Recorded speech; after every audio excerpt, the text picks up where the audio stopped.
There's a lot of stuff that I want to talk about. I've been traveling a bit, and there's a few monologue ideas kicking around, but I was doing my college football preview stuff, reading it, getting ready. It's arguably my favorite sport to watch. I just love Saturdays, and you've also heard me enough, if you're not new here, complaining about how much college football has changed, because we're changing a lot.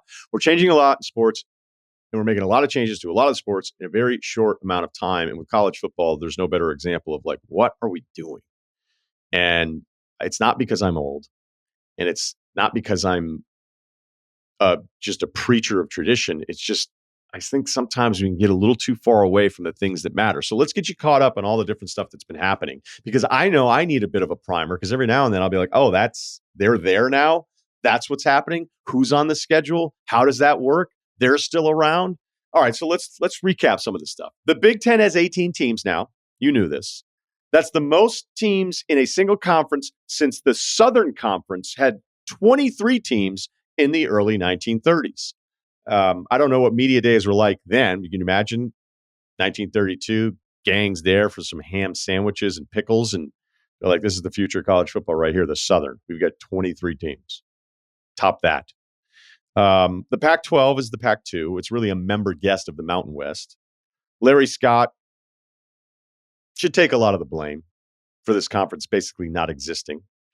When he came in, guns blazing, marketing, tennis, he gets it. They want Texas, Oklahoma. Then they didn't want them. They ended up with Utah and Colorado. And now they're dead. The number of updates that we got on this TV deal that never materialized. And look, I don't know if Texas, Oklahoma were real and it could have saved them. I don't know if they should have realized they weren't going to make as much as the Big Ten or the SEC, or if there was any deal. Like this even happened in Big East football. If they had just taken the deal, they probably could have kept that going. I don't know if that means long term, but there was probably a point in time for the Pac-12. It's like, this might be the best you can do, but it also means a much better chance at survival. You know what I did today? I went on to ESPN.com. I clicked on the college football standings. Everybody's 0-0 right now, but it's all there. And it's not a cheat sheet. It's just a reality of, oh, they're there now. If you go to the Pac-12, there's two teams, Oregon State, Washington State. Makes me sad. You're going to click on those standings? Let me check the standings in the Pac-12. Like, hey, we're a game out of first. Yep, you're also in last. And the Mountain West, I don't know if they're just going to be absorbed into the Pac-12. The Pac-12 is going to pretend this is still a Power 5 conference, or whatever that means. I mean, back in the day, like, hey, do we still get our automatic bid? Well, that's like, I don't know. Just let us know. Let us know when you guys get that thing settled. It's sad, and it makes me sad. Okay. There's an actual realignment tracker on ESPN.com. I didn't even know that it existed, but it's needed. When I was looking up different stuff this morning, I went through it. It was like, okay, so this happened then. These are the new teams. These are the teams they've lost. It's like, nobody's signed Tyus Jones yet. When I looked at the Conference USA chart on Wikipedia, it was like trying to read the pre-market on Monday of Japan.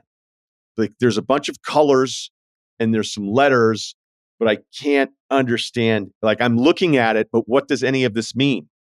Again, Conference USA was gutted by the American Conference because the American Conference lost a bunch of big profile programs to the Big 12.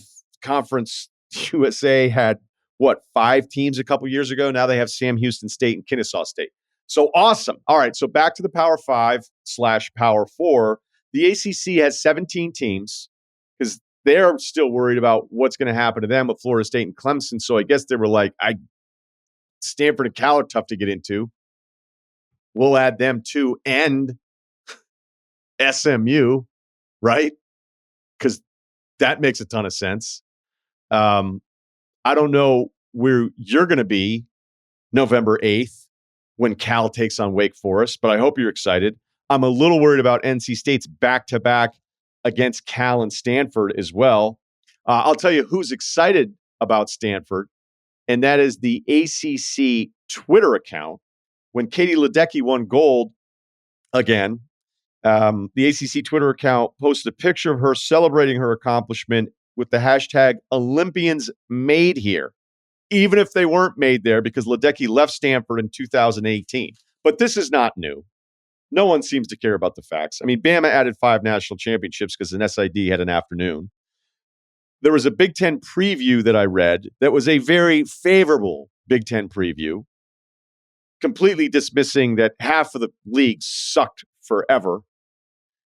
They said, well, look, the five of the best 10 teams in college football this year are Big Ten teams because of the final rankings of 2023.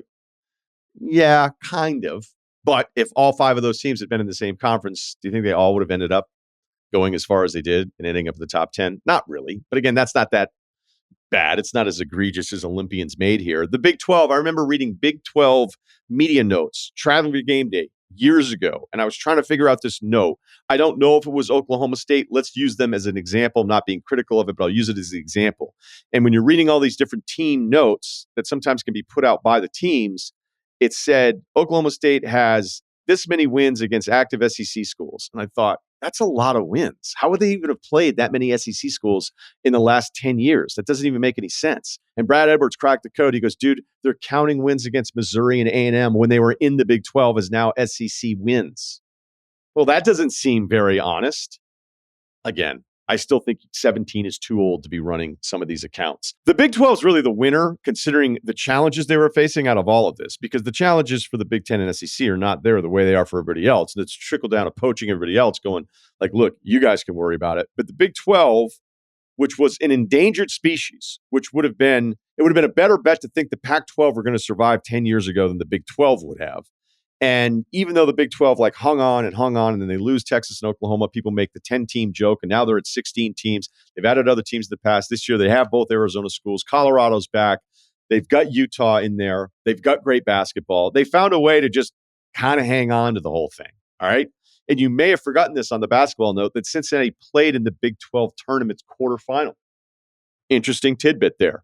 So good for them. They also have 12 slots with affiliate members for wrestling and equestrian, which is Cal Baptist, the Dakotas, Wyoming, and Denver for women's gymnastics. You want to go and really waste some time? Start looking at some of the Olympic sports and where they're affiliated. So I just would be upset if there were 2 roommates. It's like, well, what are you talking about? I'm in the Atlantic 10. And be like, well, no, I'm in the Big 10 because of sport. I mean, right now, John Hopkins is in the Big 10 for lacrosse. So maybe none of this really matters, but it's starting to feel like it matters because nobody can keep track of any of this stuff anymore. And we know it's all driven by money. Like I was reading a note about Notre Dame, their new deal. I think they're going to pull in about $60 million for themselves. And people get pissed about it because they get pissed at Notre Dame. And by the way, there's many other high-profile programs that would love to be as disappointing at the end of the season as Notre Dame has been over the last however many years you want to go through. It's actually a little bit better than I think people want to give them credit for, but people just hate Notre Dame. They're mad Notre Dame gets $60 million, but they're not mad that Vandy and Bama get the same cut. And that's kind of back to that ACC argument of Florida State and Clemson. And that's at some point in life, you probably have to learn how to be a good partner. And right now in this sport, no one wants to be a good partner. The Big Ten commissioner was speaking the other day, and I'm going to be fair here because he was talking about expanding the playoffs. And when I first saw the quote, I went, can we actually do this version of the expanded playoffs before we start talking about expanding it already? Can we just do it this year? And what he really was saying, he was being very open-minded of the reality of, well, we'll see how 12 goes, but I haven't ruled out any of these things. And that's the whole point, is that it's going to keep going in that direction. And I think asking at times, in this case, hey, what's the end game? Like, what do you want this to be? Because something that mattered, conference affiliation, mapping the cultures of different parts of the country and feeling like when you watched a product, it was a specific product that looked a little bit different than the product that was still the same product, but it was played in a different way because it was a different part of the country with different high schools and different coaches and different priorities.